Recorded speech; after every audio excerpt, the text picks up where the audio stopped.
ఓం నమో వెంకటేశాయ. So ఒక 3 రోజుల కింద నాగ చైతన్య శోభిత ధూళిపాల జాతకాన్ని నేను విశ్లేషించడం జరిగింది. దాని మీద చాలా తీవ్రమైనటువంటి డిబేట్లు అవన్నీ సాగుతా ఉన్నాయి.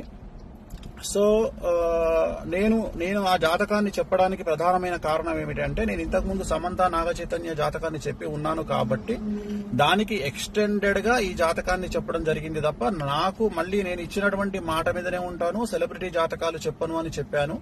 నేను ఇక మీద సెలబ్రిటీ జాతకాలు చెప్పడము మానేశానని చెప్పాను. అదే మాట మీద ఉంటున్నాను. నేను కంటిన్యూ చెయ్యను. సో ఆ చెప్పాల్సినటువంటి పరిస్థితి కూడా లేదు.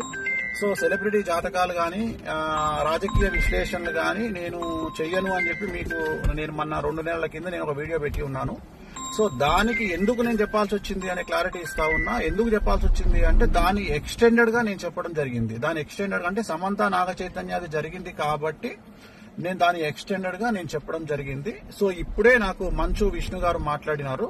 సో మా ప్రెసిడెంట్ మంచు విష్ణు గారు మాట్లాడినారు. నేను వారికి కూడా నేను క్లారిఫికేషన్ ఇవ్వడం జరిగింది. సో నేనేం చెప్పానంటే, ఇక మీదట నేను సెలబ్రిటీ జాతకాలు గాని రాజకీయ జ్యోతిష్యాలు గాని పర్సనల్ ఎవరికి సంబంధించినటువంటి వ్యక్తిగతమైనటువంటి అంటే సెలబ్రిటీ జాతకాలని విశ్లేషించేటువంటి అవకాశం లేదు. అది చెప్పను.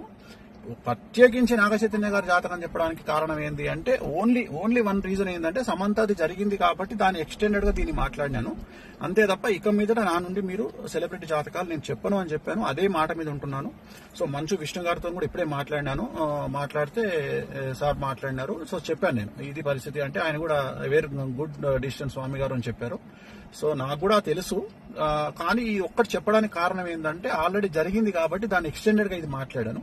సో ఇక మీదట నేను సెలబ్రిటీ జాతకాలు చెప్పను అనే మాట మీదనే ఉంటున్నాను. నేను ఎక్కడ సోషల్ మీడియాలో వేరే వాళ్ళ జాతకాలని విశ్లేషించే ఉద్దేశము నాకు లేదు. నేను ఇక మీదట పెట్టను. విష్ణు గారు కూడా వచ్చిన తర్వాత కలుద్దామని చెప్పినారు. సో ఇది నేను నా సోషల్ మీడియా ప్లాట్ఫామ్ ద్వారా నేను చెప్పాలనుకుంటున్న విషయము. ఇది డిసిషన్ అయిపోయింది. నేను ఓన్లీ బికాస్ ఆఫ్ అది ఎక్స్టెన్షన్ కాబట్టి సమంత ఇష్యూ, అందుకని చెప్పాల్సి వచ్చింది. అంతే తప్ప ఇక మీదట నా నుండి ఇలాంటివి మీరు ఎక్స్పెక్ట్ చేయలేరు. నేను చెప్పను కూడా. ఎలాంటి సెలబ్రిటీకి సంబంధించినటువంటి చెప్పాల్సినటువంటి పరిస్థితి నాకు లేదు.